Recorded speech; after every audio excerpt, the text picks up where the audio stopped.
जय शिवाय। आज हम बात करेंगे कलेक्टिव कर्मा की, है ना, सामूहिक कर्म की।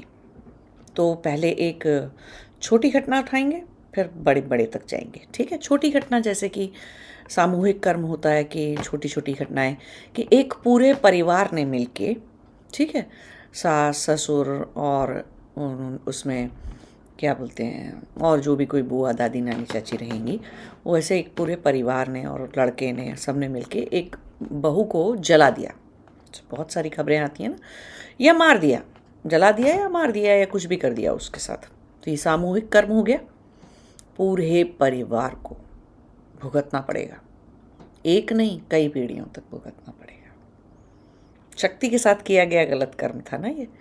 उसको जला दिया, मार दिया, कुछ भी ऐसा अत्याचार दुराचार उसके साथ कर दिया, पूरा परिवार भुगतेगा, हर व्यक्ति भुगतेगा। उसके अंदर सबको मिलेगा एक जैसा कर्म फल, इंडिविजुअल फल कर्म।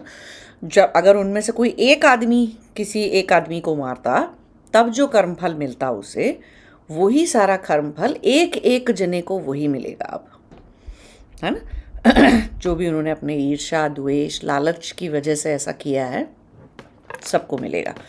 फिर ऐसे लड़के को मार दिया, है ना, कुछ परिवार है कोई लड़की वालों का और कुछ है, और पूरा लड़के को बच्चे को मार दिया, ऐसा कर दिया, तो तब भी पूरा सामूहिक फल मिलेगा।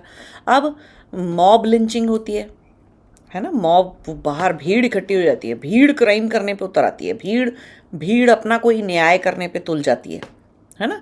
और उस चक्कर में कई बार किसी कहीं साधुओं को पीट देते हैं। भारत में कितनी सारी ऐसी न्यूज़ आती है ना, मॉब की, ज़्यादा मॉब की लिंचिंग की और मॉब किलिंग की जो न्यूज़ है या जो घटनाएं हैं, वो भारत में बहुत ज़्यादा होती हैं। बाहर नहीं, इतनी मॉब वाली चीज़ें बाहर इतनी नहीं है, ठीक है। और इंडिविजुअल क्राइम यहाँ बहुत है, कॉरपोरेट क्राइम बहुत है, और कंट्री के लेवल पे बहुत बड़ा क्राइम है। तो क्राइम बहुत ही सीरियस और नेटवर्क लेवल का है, लेकिन भीड़ लेवल का क्राइम नहीं, ऐसा नहीं है यहाँ पे। भीड़ अपने हाथ में जस्टिस सिस्टम नहीं लेती है, क्योंकि यहाँ पे एक एक को फिर जेल जाए, एक एक बंदा जेल जाएगा सारा। कौन फंसे उसमें, सब लोग डरते हैं उस चीज़ से, है ना। न्याय व्यवस्था ऐसी नहीं है, और कोई बहुत साल नहीं लगेंगे उन्हें जेल जाने में, फटाफट जेल हो जाएगी उनको, और वो भी बहुत खतरनाक गंदी वाली जेल में जाना पड़ेगा। तो सारे लोग ऐसे क्राइम नहीं करते हैं ना, लेकिन भारत में ऐसी चीज़ें हो जाती हैं। फिर उसमें ढूंढते रहो, कैमरा नहीं है, कुछ नहीं, पता नहीं चल रहा कितने लोग थे, कौन थे, क्या क्या था, कितने, इतनी सारी भीड़ आ गई। और भारत में लोग भी ज़्यादा हैं, 200-250 लोग इकट्ठे हो जाएंगे किसी चीज़ में, किसी को पकड़ेंगे, कैसे पकड़ेंगे, क्या होगा, बहुत लंबा समय लगेगा, इंक्वायरी करने में ही, बहुत इन्वेस्टिगेशन में ही बहुत टाइम खर्च हो जाएगा। तो लोग क्या करते हैं, भीड़ क्या करती है, मार देती है किसी को, या ऐसे पीछे पड़ गए किसी के। एक घटना हुई थी व्हाट्सएप किलिंग, है ना, जहाँ पे नॉर्थ ईस्ट में 2 लड़के बेचारे, सीधे साधे बेचारे यंग लड़के, कुछ अपना माउंटेनियरिंग करने, कुछ तो घूमने फिरने घर से निकले थे, कोई एग्ज़ाम उनका पास हुआ था, कुछ अच्छा हुआ था घर के अंदर, दोनों घूमने घामने निकले थे, और किसी ने झूठी खबर व्हाट्सएप पे पूरे शहर के अंदर फैला दी थी। नॉर्थ ईस्ट का कोई प्लेस है वो, तो कि ये बच्चों का अपहरण करके ले जा रहे हैं, किसी बच्चे का अपहरण करके ले जा रहे हैं, और उनके पीछे 2 से 4 से 10 से 20 से ऐसे थे, सारे लोग इकट्ठे हो गए उस व्हाट्सएप के फॉरवर्ड की वजह से। फाइनली भीड़ ने पीट पीट कर उन 2 लड़कों की जान ले ली ना। जघन्य, अति जघन्य अपराध है ये, अति जघन्य पाप है ये, बहुत ही खराब पाप है ये। अब ऐसे पाप करने की तो वो जो पाप कर्म का फल है, मनुष्य हत्या का, मानव हत्या का जो पाप कर्म का फल है, वो भी इनोसेंट मानव हत्या का जो पाप कर्म का फल है, वो बेचारे कुछ नहीं कर रहे थे, कुछ कोई किसी को किडनैप करके कहीं नहीं ले जा रहे थे, किसी बच्चे को कुछ नहीं हो रहा था ऐसा। लेकिन क्योंकि ऐसा फैला दिया गया उनके बारे में, तो कितने मूर्ख लोग थे जो उस भीड़ में जुड़ गए, कितने सारे मूर्ख लोग थे जो कि ये नहीं, किसी एक ने भी रुक के नहीं पूछा कि क्या ये व्हाट्सएप फॉरवर्ड सत्य है कि नहीं है। तो ऐसे मॉब क्राइम्स को इंसाइट करना, मॉब क्राइम्स को बढ़ावा देना, भीड़ के द्वारा सामूहिक तरीके से होने वाले अपराधों को बढ़ावा देने में बहुत सारी ताकतों का भी हाथ होता है। जाओ सबके घर जला दो, है ना, सांप्रदायिक दंगे करो, अलग अलग धर्मों के नाम पे, रिलीजन के नाम पे मारो काटो लोगों को, और चल दो सबकी दुकानें जला दो, बहू बेटियों की इज्जत लूट लो, लड़कियों की इज्जत लूट लो, बच्चियों को उठा लो, है ना, कुकृत्य करो उनके साथ, तलवार घुसा दो उनमें, ये कर दो वो कर दो, ऐसे बतेरे बहुत सारे तरह के सामूहिक सांप्रदायिक तरह के कर्म होते हैं। और उसमें दो तरह का कर्मफल मिलता है आपको। एक तो पहला कर्मफल तो आपने जो मानव हत्या करी है, मानव अपराध किया या जो भी कुछ किया, उसका तो कर्मफल आपको मिलेगा ही मिलेगा। दूसरा कर्मफल और मिलेगा। ये कर्मफल मल्टीफोल्ड हो जाता है। क्यों? आप को किसी ने उकसाया, आप चल दिए मारने के लिए, है ना। कोई आपका बच्चा, झूठा बच्चा आपको आके बोले पापा ये लड़का मुझे रोज क्लास में मार रहा है। अब आप सत्य तक पहुंचे बिना, तफ्तीश किए बिना, इनफ इन्वेस्टिगेशन किए बिना, सच्चाई का पता लगाए बिना, अब जाओ और उस बच्चे को पीट दो। अगर तो उसका बाप धुरंधर हुआ तो तब तो आपकी लग गई आपने बिना बात उसका बच्चा पीट दिया तो आप गए काम से, ठीक है। या कोई अधिकारी हुआ उसका बाप या कुछ भी हुआ तो अच्छे से, या वो बच्चा अगर सच में उस बच्चे को लगे तो बस बिना मतलब पिट गया मैं तो लाओ इसे मार ही लूँ अब मैं, तो अब आएगा वो आपके बच्चे को बताने अच्छे से। फिर पता चला आपके बच्चे के हाथ पैर टूट गए, है ना। कभी किसी को दबाते जाओगे, मारते जाओगे, कुछ करोगे ऐसा, कभी तो उठ के खड़ा होगा, आज नहीं तो कल। तो ये सब सामूहिक चीज़ों में कर्मफल मल्टीफोल्ड है, क्योंकि एक तो आपकी बुद्धि को बुद्धि है, सीधी साफ बात, कि आप भड़काने से भड़क जाते हो। द्वेष आपके अंदर ना यहाँ गले तक भरा है द्वेष, कि किसी ने इतनी सी चिंगारी दिखाई नहीं कि आप तो जल लिए पूरे। देखा आओ देखा ना ताओ देखा, ना सत्य देखा ना असत्य देखा, ना धर्म देखा ना अधर्म देखा, कुछ नहीं देखा। आपके अंदर चिंगारी माचिस लगी और आपके अंदर का द्वेष बाहर आया कि लाओ आज तो हम इसको मार देंगे, कि काट देंगे, कि ये कर देंगे, कि वो कर देंगे। तो मल्टीफोल्ड कर्मफल कई जन्म भुगतने वाले हो आप। इतना द्वेष या इतना भय की वजह से भी लोग ऐसा कर देते हैं कि सामने वाला ऐसा है, ये पता नहीं क्या कर देगा, तो हम इसे मार देते हैं। अब इसी बात से हम उस पे आ जाते हैं राष्ट्र का पूरे कर्म पे, और जगत का, उसके पूरे, एक नेशन स्टेट के, एक देश के पूरे कर्म पे आ जाते हैं, है ना।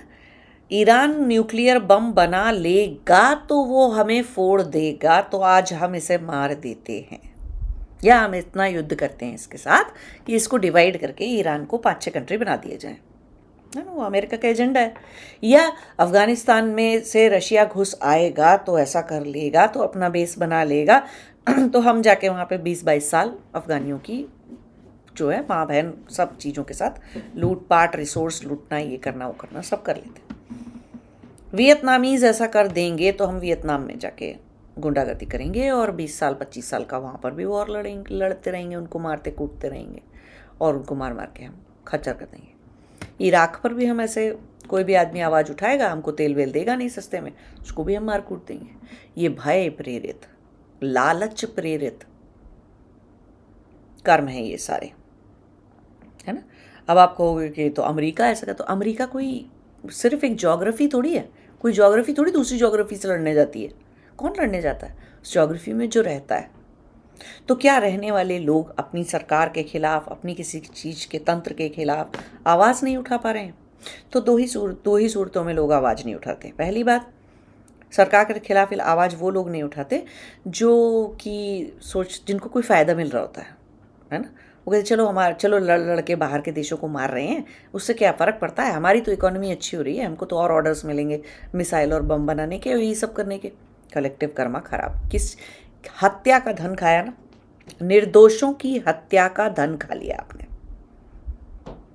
पेट में अन्न क्या गया, शरीर पर कपड़ा क्या पहना, वो बुद्धि काली ही तो होगी, कालापन ही आएगा, तमसी छाएगी उस बुद्धि के अंदर, जिस पे दूसरों की खून लगे कपड़े पहने हैं, जो अन्न दूसरों के खून से रंगा हुआ था, खा लिया ना आपने। और वो भी अधार्मिक लड़ाइयों के, सब अधार्मिक लड़ाइयाँ हैं, लालच और उससे प्रेरित है, भय और लालच से प्रेरित है। किसी और चीज़ से प्रेरित नहीं है ये सब लड़ाइयाँ, ये सब जो वॉर चल रहे हैं इस वक्त। 57-58 जगह पे एक्टिव वॉर फ्रंट है दुनिया के अंदर। एक्टिव वॉर फ्रंट्स लिख के आप सर्च करके इंटरनेट पे देख सकते हैं, लिखा जाएगा कितनी जगह लड़ाई चल रही है, किस किस कंट्री के बीच में, किस बात पे चल रही है और क्या हो गया है, क्या मसला है वहाँ पे, सब दिख जाएगा आपको शॉर्ट में। ये भी दिख जाएगा कितने लोग मारे गए और क्या हो चुका है वहाँ पर, कितनी बर्बादी हो चुकी है। तो कौन से खून से रंगा अन्न खा रहे हैं, कौन से खून से दूसरों के अबोध बालकों के और बालिकाओं के और बच्चों के और सब चीज़ों से रंगे हुए खून के कपड़े पहन रहे हैं। कैसे वो लोग संपन्नता को आगे प्राप्त होंगे या नष्ट नहीं होंगे, कैसे वो सारे लोग बचेंगे भी, कैसी कैसी तरह की बीमारियां उनको नहीं होंगी, क्या नहीं होगा उनके साथ, तो सुखी तो रहेंगे नहीं। पूरा सामूहिक कर्म ही बिगाड़ लिया। तो लोग चुप क्यों हैं, सरकार के खिलाफ बोल क्यों नहीं रहे जो वॉर कर रही है और सब कुछ कर रही है? पहली बात तो कुछ फ़ायदा हो रहा है उससे उनको, है ना, कोई फ़ायदा उनको मिल रहा है सरकार से, उसकी वजह से सरकार के 2-4 उटपटांग कामों के ऊपर वो अपना आवाज़ नहीं उठाना चाहते। या फिर वो सरकार नहीं है, वो गुंडे हैं इतनी गुंडी सरकार है वो कि उनके खिलाफ कोई बोलने की हिम्मत नहीं करता है। क्यों? मार दिए जाओगे, जिंदा रहोगे तो कुछ करोगे ना, मार ही दिए जाओगे तो क्या ही होगा तुम्हारा। फिर भी बहुत लोग आवाज़ उठा रहे हैं, फिर भी बहुत सारे लोग हिम्मत कर रहे हैं, जुटा रहे हैं, चाहे कितनी टेढ़ी मेढ़ी कैसी भी सरकार क्यों ना हो। कहीं भी कोई भी अथॉरिटेरियन रूल आप उठा लो पूरे पूरे विश्व के अंदर, जहाँ पर भी अथॉरिटेरियन रूल है, नॉर्थ कोरिया हो गया या कोई भी इस्लामिक कंट्री है जहाँ पर भी अथॉरिटेरियन रूल चलता है, डेमोक्रेसी नहीं है जहाँ पर, तो अगर वहाँ पे बहुत अजीब सा साम्राज्य है, अजीब सी चीज़ें हैं, तो आप देखो कि लोग जो होते हैं वो तंत्र के खिलाफ फिर भी कुछ कुछ आवाज़ें उठाते रहते हैं, मरते रहते हैं, इंटरनल चीज़ कितना ही कुछ हो, कई कई बार लोग थक चुके होते हैं। उनका कहना है कि हम बिल्कुल ही उठ के खड़े नहीं होंगे तो सत्यानाश ही हो जाएगा। तो कोई तो उठ के खड़ा होगा, कितनों को गोली मारोगे, कितनों को मारते ही चले जाओगे और कब तक मारते चले जाओगे? करो फिर ऐसा, चलो मार ही लो, कभी तो अंत होगा उस चीज का। एक हत्या का प्रभाव पूरे समाज पे नहीं पड़ता होगा, 10 का भी नहीं पड़ता होगा, 100 पड़ेंगे तो पड़ेगा। एक शहर में 100 लोग मार दिए जाएंगे तो पड़ेगा प्रभाव, जनता जागेगी, रोष जागेगा और लोग रिवोल्ट करेंगे, रायट्स होंगे। 200 मर जाएंगे तो देश खड़ा हो जाएगा। तो 200 लोगों की पहले हत्या जरूरी है, मरना जरूरी है इतने लोगों को जगाने के लिए। क्यों? क्योंकि छोटा मोटा होने से जागते भी नहीं है। तो ये बहुत ही सीरियस, खतरनाक, मल्टीफोल्ड कर्म का फल है जो लोगों को मिलेगा, जो कि ऐसा कर रहे हैं। कई जन्मों तक आग वाग में जलते रहेंगे। कोई बैक्टीरिया ऐसे, जो ज्वालामुखी में भी कुछ बैक्टीरिया रहते हैं, रोज़ जलते हैं, रोज़ पैदा होते हैं, रोज़ जलते हैं, फिर रोज़ पैदा हो जाते हैं, फिर रोज़ जलते हैं कई टाइम में। तो एक तरीके का नरक है वो, बहुत गंदा नरक है वो, है ना। फिर उस इतना नरक भुगतने के बाद भी अगर वो, जब वो मनुष्य बन भी गए, तो फिर मैंने आपको पिछले किसी एक एपिसोड में स्टोरी सुनाई थी ना कि वो कैसे बूढ़े से एक पति पत्नी जो होंगे या जो भी कोई होंगे, हाथ पकड़े थे, भाई बहन भी हो सकते हैं, कोई भी हो सकते हो, एक दूसरे का हाथ भी पकड़े थे, और कैसे उनके ऊपर इतना बड़ा कोबड़ भी था, अति के वृद्ध दिख रहे थे जबकि इतने वृद्ध होंगे नहीं वो, हैं, और हाथ पैरों में भी कोड़ था, गल रहे थे हाथ पैर। तो कैसे क्या ही पैसा कर लेगा ऐसे? इनके पास अगर बहुत धन भी होता तो क्या कर लेते बताओ? इलाज बीमारियां हो रखी हैं उनको। तो ये सब फिर ऐसे भुगतेंगे पूरे संसार में, पूरे समाज में, पूरी चीजों में।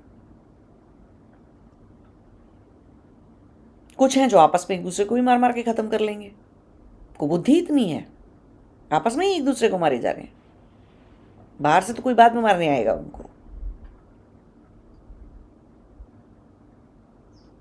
तो इतनी अराजकता का फैल जाना, इतना अधर्म फैल जाना, तो सामूहिक कर्मों का भी प्रभाव पड़ता है। फिर अमेरिका में अगर कोई उठ के ये कहे कि जी हम सुखी नहीं हैं, अमेरिका में रहने वाले लोग सब मानसिक बीमार हैं, हर तीसरे आदमी को कोई ना कोई मानसिक बीमारी है, हर तीसरा आदमी कोई ना कोई दवाई खाता है वहाँ पर, ठीक है। अब तो शायद दूसरा आदमी हो गया होगा, हर दूसरा आदमी तो स्वस्थ लोग हैं ही नहीं, न शरीर से स्वस्थ है, न मन से स्वस्थ है। तो क्यों हो रहा? पूरे देश के अंदर ऐसा कैसे हो जाता है?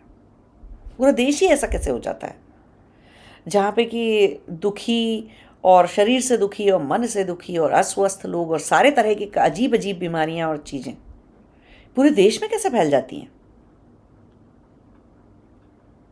कर्म का प्रभाव है। कर्म इतने भारी हो गए उस जगह के और उस लोगों के कि वो ये सब चीज़ें हो गई। ऑस्ट्रेलिया के अंदर जो अंग्रेज़ जब आए थे तो उन्होंने यहाँ के एबोरिजिनल लोगों को बहुत मारा काटा, है ना। उनकी लड़कियों का रेप किया, उनकी बच्चियों का मारा काटा, उनके बच्चियों के को ऐसे उनकी औरतों के, लेडीज़ के, फीमेल्स के ब्रेस्ट काट के उनको ऐसे हुक से लटका देते थे, गर्दन से हुक से लटका देते थे। अंग्रेज इतनी बुरी बुरी हत्याएं की हैं अंग्रेज़ों ने यहाँ पर, धरती पर इतना खून बहाया है और इतने लोग मारे हैं कि मतलब ढूंढे से भी एबोरिजिनल नहीं दिखते हैं। विक्टोरिया में, जो स्टेट है विक्टोरिया, मेलबर्न जहाँ मैं रह रही हूँ, विक्टोरिया में तो बहुत ही कम है, हार्डली 8-10 हज़ार लोग भी नहीं है, पूरे 50,000, 1 लाख से नीचे लोग, एक से ऊपर लोग ही नहीं पूरे ऑस्ट्रेलिया में एबोरिजिनल। और जबकि कहाँ उनकी जनसंख्या इतनी मिलियंस में थी, सारे मार दिए। और अभी भी बहुत सिस्टमैटिक किलिंग है उनकी, किसी भी छोटे मोटे ऊट पटांग अपराध के चक्कर में उनको पकड़ लेते हैं और फिर जेल में ले जाके उनके साथ जो भी करते हैं कि वो मर ही जाते हैं फाइनली। नहीं तो अपने यहाँ के 4 गुंडे पालते हैं, उनकी कम्युनिटीज़ में और उनकी सब जगहों पे जाके दारू, ड्रग्स ये सब फैलवाते हैं जानबूझ के, उनके बच्चों को आदतें लगाते हैं ये सब चीज़ों की। तो क्या होगा? जवान बच्चे मर जाएंगे, संतति नहीं रहेगी, आगे जनरेशन नहीं चलेगी। तो कोई ये नहीं कहने वाला नहीं होगा कि ऑस्ट्रेलिया हमारी धरती थी, हमें वापस कर दो। तो वो जो बचे कुछ से बेचारे 10-20 हज़ार लोग हैं ना, वो बहुत आवाज़ उठाते हैं अभी और बहुत उनके साथ अभी भी अनाचार दुराचार होता है, और वो कॉन्स्टिट्यूशन में भी लिखा हुआ है कि ऐसा होता है उनके साथ, ऐसा उनके साथ करना है। ये इनके ऑस्ट्रेलिया के 72 पेज का कॉन्स्टिट्यूशन है, किसी दिन मैं दिखाऊंगी, मेरे पास किताब भी है कॉन्स्टिट्यूशन की। भारत का भी कॉन्स्टिट्यूशन है मेरे पास और पढ़ा मैंने, और ऑस्ट्रेलिया का भी पढ़ा मैंने। तो ऑस्ट्रेलिया का तो 72 पेज का है और सिर्फ एक ही शब्द से उसके अंदर हजार कितनी सारी बार आया 72 पेज में, colonisation, colonised Australia, colonisation, colony of Britain, ऐसा करके लिखा हुआ उसके अंदर। तो सोच के देखिए आप कि कॉन्स्टिट्यूशनली ही ऐसा कर रखा है उनके खिलाफ। तो वो जो 10-20 हज़ार लोग हैं वो आवाज़ उठाते हैं। तो जब आज आवाज़ उठा के जब थोड़ा ज़्यादा हल्ला मच गया और कुछ गोरे लोग भी उनके साथ बोलने लगे कि नहीं ठीक ही कह रहे हैं, ठीक ही बात है, इनकी धरती थी, तो मान लेने में क्या जाता है। फिर ऑस्ट्रेलिया की बहुत ही इंटरनेशनली नाक कटने लग गई, इज्जत जाने लग गई कि तुम तो हो ही ऐसे, और तुम तो ब्रिटेन के लोग, और तुम तो ऐसे करते ही ऐसे हो सबके साथ, और तुम तो बिल्कुल बेइज्जत होने लायक हो, पापी लोग हो, एकदम अधर्मी पापी लोग हो, हैं वास्तव में। तो उन्होंने क्या किया, अपनी इंटरनेशनली अपनी इमेज को सेव करने के लिए और अपने आप को कल्चरली इम्प्रूव करने के लिए, कोई देश आपको कल्चरली इम्प्रूव्ड दिखता है तो ना वहाँ पे लोग इमिग्रेशन करके जाते हैं या कुछ करते हैं या कुछ नहीं करते। तो काहे को आएगा कोई आपके कंट्री में? अगर आप बता दो कि हमारे यहाँ तो कोड़े पड़ते हैं रोज, हाथ पैर काट देते हैं हम लोगों के, तो काहे को आएगा कोई आपके यहाँ, है ना। तो आपको कल्चरली ये सॉफ्ट स्किल्स की, सॉफ्ट वैल्यूज़ आपको कंट्री की जो है वो बढ़ानी पड़ती हैं आपको। तो इन्होंने क्या किया कि सारे गवर्नमेंट के लोगों में एक स्टेटमेंट बना दिया इन्होंने कि we respect the elders of the community, Aboriginal community, and we know that this land belongs to the First Nation people। ये उसको फर्स्ट नेशन रेफर करते हैं। ऑस्ट्रेलिया पहले तो शाल्व नाम का द्वीप था, हमारे महाभारत में जो मेंशन्ड है ना, तो द्वीप था। तो यहाँ के लोग भी अपने कंट्री को, जैसे मेलबर्न है, मेलबर्न तो अंग्रेजी नाम है ना, विक्टोरिया के स्टेट ऑफ विक्टोरिया, महारानी विक्टोरिया के नाम पे ब्रिटिशर्स ने रख दिया।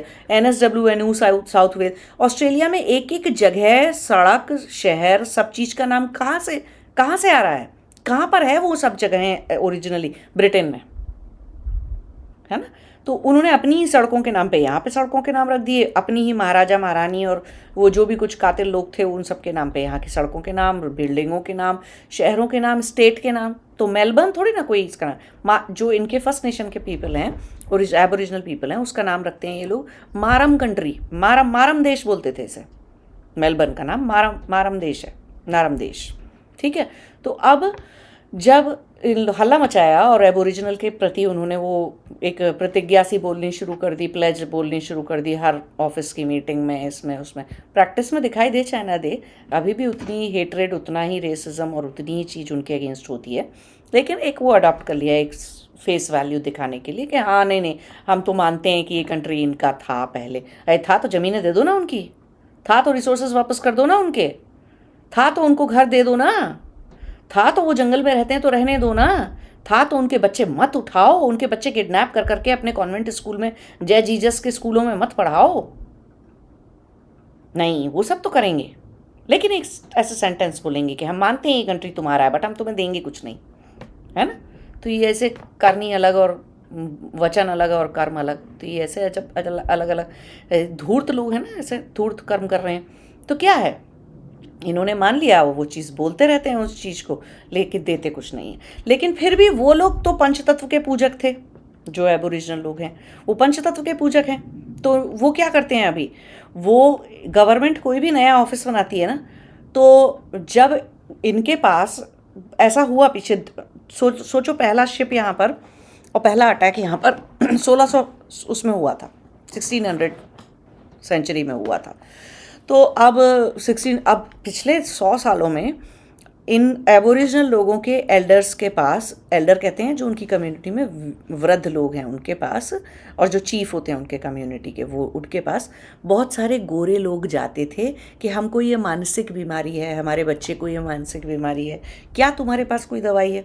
तो अब जैसे हमारे भारत में सब कुछ आयुर्वेद पे चलता है, ये भी सब चीज़ों को प्लांट प्लूंट के जड़ खा लो, पत्ती खा लो, ये फूल का रस निकाल लो, ये ऐसे कर लो, ये ऐसे कर लो, सब वनस्पति औषधि से इलाज करते हैं। कोई मॉडर्न मेडिसिन नाम की कोई चीज़ वो खाते पीते नहीं है, ठीक है। तो वो उनको बताते थे। फिर उन्होंने उनको एक चीज़ समझाना शुरू किया, सारे एबोरिजिनल लोगों ने मिलके और उनके चीफ और एल्डर लोगों ने मिलके ऑस्ट्रेलिया के गोरे अंग्रेज लोगों को क्या समझाना शुरू किया कि ये धरती तुमने इतनी खून से रंग दी है कि ये धरती श्रापित हो चुकी है, तुम रखो कदम यहाँ पर, सब लोग मेंटली पागल हो जाएंगे। और ये बात इतनी फेमस हो गई, इतनी, गोरे लोग डरे हुए होते, सबसे ज़्यादा डरी हुई अगर कोई प्रजाति है किसी उसमें, गोरे लोग ही हैं। अब भयंकर तरह के डरे हुए लोग होते हो, बहुत अजीब अजीब तरीके के भय होते हैं उनके, कर्म ऐसे हैं उनके, ठीक है। तो भय ही आएगा, गलत कर्म करोगे तो आत्मा दृष्टा है, भयभीत रहेगी फिर वो। तो उनको तो भयभीत होकर ये वाली बात घुस गई उनके कि भाई कहीं पर भी हम कोई भी बिल्डिंग बनाएंगे, गवर्नमेंट का कोई ऑफिस बनाया, म्यूनिसिपैलिटी का ऑफिस बनाया, काउंसिल का ऑफिस बनाया, कुछ भी बनाते हैं ना, तो अब ये लोग अंग्रेज लोग डर के मारे क्या करते हैं, जब उन्होंने पूछा वो एल्डर कम्युनिटी के लोगों से कि अच्छा तो फिर ये धरती श्रापित हो गई और ये सब कुछ हो गया, लेकिन ये तो हमने तो नहीं किया था ना, ये कर्म तो हमारे बाप दादों ने आपके साथ किया था, हमारे बाप दादों ने आपके बाप दादों के साथ किया था, हमने तो नहीं किया ना, लेकिन बीमार तो हम पड़ेंगे, तो अब इसका इलाज क्या है। तो अब वो एक क्रिया करते हैं, उसे अब आप ऐसे समझ लो, अगर मैं हिंदी में समझाऊँ आपको, उसको कहते हैं स्मोक सेरेमनी यहाँ पर, जो कि हर गवर्नमेंट ऑफिस में करना शुरू होने से पहले, जैसे अपने यहाँ भूमि पूजन करते हैं, यज्ञ और हवन करते हैं, यही काम ये लोग करते हैं इनके यहाँ। तो पूरी उनकी वो जो पूरे उनके कम्युनिटी के, एबोरिजिनल की कम्युनिटी के पंडित लोग और ऐसे लोग जो रहते हैं, सीनियर लोग जो होते हैं, वो अपने कपड़ों में आते हैं, कपड़े नहीं होते उनके पास, वो ऐसे जो भी पत्ते जैसी चीज़ें हैं और वो सब, वो अपने ट्रेडिशनल उसमें आते हैं। उनके ऊपर बहुत सारी वो पेड़ में से निकलने वाले रस से वो अपना रंग बनाते हैं, कलर बनाते हैं, और उसमें एक गेरुआ कलर बनाते हैं और एक सफ़ेद कलर बनाते हैं। उस गेरुए और लाल से सफ़ेद से वो अपने शक्ल पे, चेहरे पे, पूरे शरीर पे डिज़ाइन बनाते हैं और सब कुछ बनाते हैं, और नीचे पत्ते और ऐसी चीज़ें पहनते हैं, अपने कपड़े पहनते हैं, पंख पहनते हैं जानवरों के, और वो सब कुछ पहन के, और पंखों का ही चिड़िया और कबूतर और सब अलग अलग चीज़ों की, वो उनकी सिद्ध चीज़ें हैं, वो सब कुछ सिद्ध किए हुए हैं पंचतत्व से चीज़ें, वो आते हैं लेके, और यूकेलिप्टस की पत्तियाँ, वो सब कुछ, वो सामग्री लाते हैं जो यहाँ पे हर जगह हवन की और सामग्री वहीं के परिवेश से ली जाती है ना, वो अपना वो सब सामान लाते हैं और फिर जला के धुआं करते हैं पूरा। और जितने लोग उस ऑफिस को ज्वाइन करेंगे, अंग्रेज लोग, गोरे लोग, किसी भी प्रजाति, देश प्रजाति के जो लोग हैं, वो उनको उस फायर के, उस हवन की अग्नि के और उस धुएं के चारों तरफ परिक्रमा करवाते हैं। 3 परिक्रमाएं करनी होती हैं, और फिर उसके बाद 3 परिक्रमा करने के बाद वो अपना मंत्र लगातार अपनी भाषा में बोलते चले जाते हैं। उनकी बहुत सारी यहाँ पे भाषाएं हैं अलग अलग जो वो बोलते हैं, उसमें वो अपने मंत्र बोलते चले जाएंगे, अपनी चीज़ें बोलते चले जाएंगे, और फिर उसके बाद वो उनमें से एक एक व्यक्ति को वो बुलाएंगे पास में जहाँ पे वो जल रहा है और धुआं जो उठ रहा है इतना तेज, उस धुएं में बुलाएंगे और धुएं से झाड़ा लगाएंगे उसके ऊपर। एक्चुअली लिटरली झाड़ा लगा रहे होते हैं, एक झाड़ू जैसी ही होती है वो बड़ी सी, पत्ते की, उससे वो ऐसे ऐसे करके सबके सर के ऊपर से झाड़ू लगाते हैं। हर गवर्नमेंट का हर गोरा ये चीज़ करता है। क्यों? कि उनके दिमाग में बहुत अच्छे से बैठ गया बेटा, तुम्हारे पुरखों ने ये धरती अपमानित करी है तो ये धरती ही तुम्हें खा जाएगी।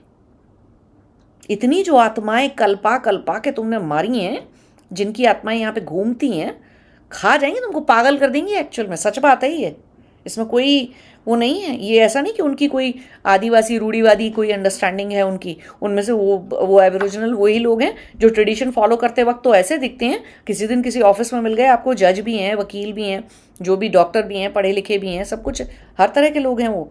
तो ऐसा नहीं है कि वो पंचतत्व के पूजक हैं तो वो कोई पुराने आदिवासी रूढ़ीवादी टाइप कुछ हो गए, नहीं। असर करती हैं ये सब चीज़ें।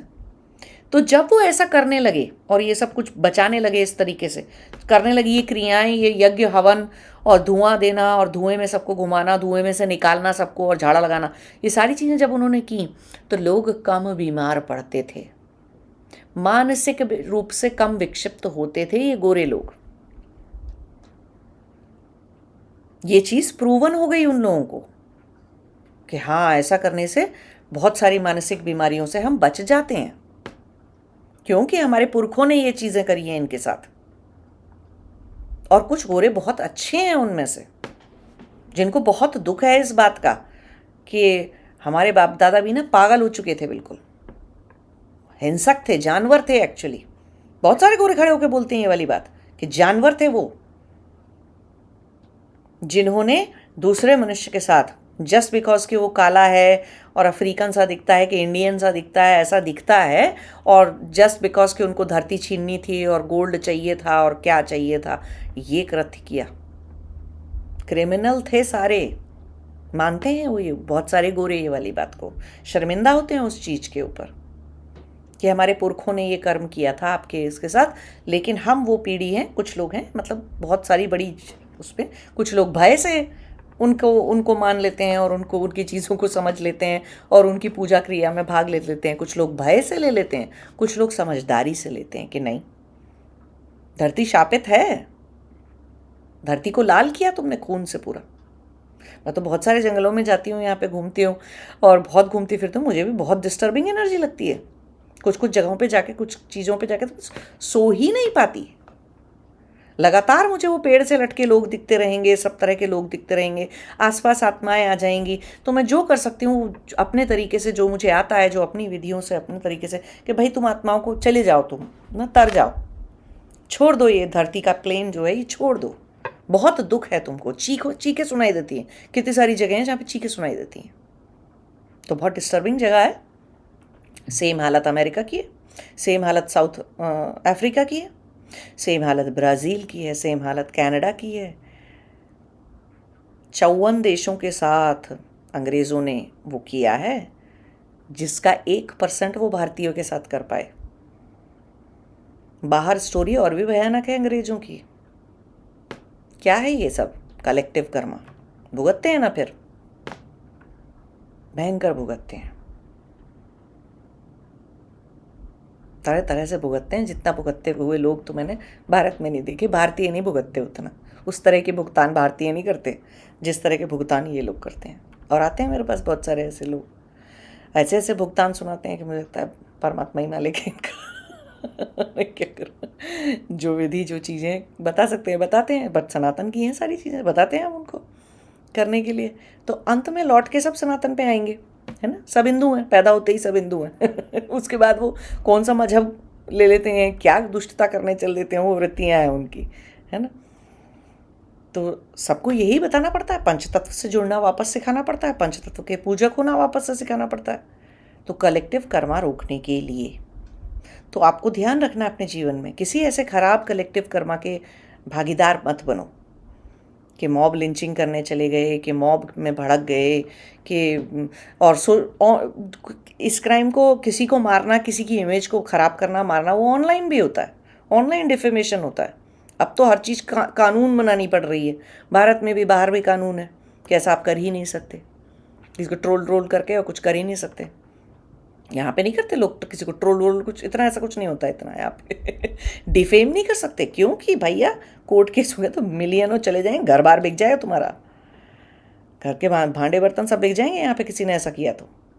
बहुत ख़राब सज़ा मिलती है, बहुत ख़राब पनिशमेंट है उन सब चीज़ों का। फ़ाइन बहुत तगड़ा है उस चीज़ का, डेफेमेशन का, कोई आपके ऊपर केस कर दे तो भारत ने भी बना दिया अभी भारत में भी नहीं कर सकते, तो थोड़े दिन में ये ट्रोलिंग और ये जो ऑनलाइन एटिकेट्स लोग नहीं सीखते हैं वो सब सीख जाएंगे। लेकिन कर क्या रहे हैं मॉब के साथ? सेम चीज़ कर रहे हैं। फिजिकली आप मॉब लिंचिंग या कोई चीज़ में चले जाते या और यहाँ पे ऐसे चले जाते। उन आर्मी वालों का भी कर्मा बहुत ख़राब हो, चाहे दूसरों पे अत्याचार अनाचार करने जाते हैं, चाहे वो अमेरिका की आर्मी हो, चाहे वो पुराने वाले ब्रिटेन की आर्मी हो, या जो आज भी ब्रिटेन की आर्मी कहीं कहीं जाके क्या क्या करती रहती है। तो ये कलेक्टिव कर्मा भी है। जस्ट बिकॉज कि हम आर्मी में हैं, बहुत अच्छा काम करेंगे, तो भैया भारत की आर्मियाँ ज़रूर अच्छा काम करती है और किसी को फोड़ने मारने फालतू और इज्जत लूटने नहीं जाती है ना। कहाँ सिखाते हैं हमारे जवानों को ये सब गंदगी करना? लेकिन बाहर हैवान बना देते हैं आर्मी में ट्रेनिंग के नाम पर, गुंडा बना देते हैं, टॉप क्लास क्रिमिनल बना देते हैं एक्चुअली। गर्व नहीं होता बाहर किसी को आर्मी में भेज के, अपने बच्चे को वेस्टर्न आर्मी में भेज के, कोई गर्व की बात नहीं लगती है। क्योंकि अधर्म करते फिरेंगे, धर्म के लिए तो लड़ेंगे नहीं। भारतीय आर्मी है जो धर्म के लिए लड़ रही है और लड़ती आई है आज तक। किसी का कुछ, श्रीलंका से इतने सारे भारत के आजू बाजू कितने ढेर सारे छोटे छोटे देश हैं। कब भारत ने जाके कहा कि ठीक है तुम्हारे सारे रिसोर्सेज हमारे हैं और ये तुम्हारी बाउंड्री और तुम्हारी ज्योग्राफी भी हमारी है? तो श्रीलंका नहीं बचा होता, नेपाल भूटान कुछ नहीं बचे होते, म्यांमार कुछ नहीं बचा होता, कंबोडिया थाईलैंड वाईलैंड सब खा गया होता भारत कब का। कोई खुशी से मिलना चाहे तो मिल जाए, लेकिन उसके बहू बेटियों की इज्जत लूट के, उनके बच्चों को मार के, उनके रिसोर्सेज हड़प के अन्न कौन खाएगा? उसका पूरा देश, है ना। वो खून से रंगा अन्न खाएगा कौन? पूरा देश। वो खून से रंगे हुए चीज़ों की सुविधाओं का भोग कौन करेगा? पूरा देश। कलेक्टिव कर्मा होगा फिर वो, तो भुगतेगा भी कौन? पूरा देश। तो ध्यान रखिए कलेक्टिव कर्मा के भी बारे में। ऐसे ही जगत चेतना बिगड़ जाती है, जगत चेतना बहुत बिगड़ी हुई होती है इन सब चीज़ों में। कलेक्टिवली जब हम सामूहिक रूप में बात करने लगते हैं तो जगत चेतना बोल देते हैं उस चीज़ को, ठीक है। तो समझिए इस बात को भी और मेक श्योर करिए कि आप ऐसी चीज़ों का शिकार नहीं बनते, ना ही ऑनलाइन वे में, ना ही फिजिकल, ठीक है। नमस्ते, जय शिवाय।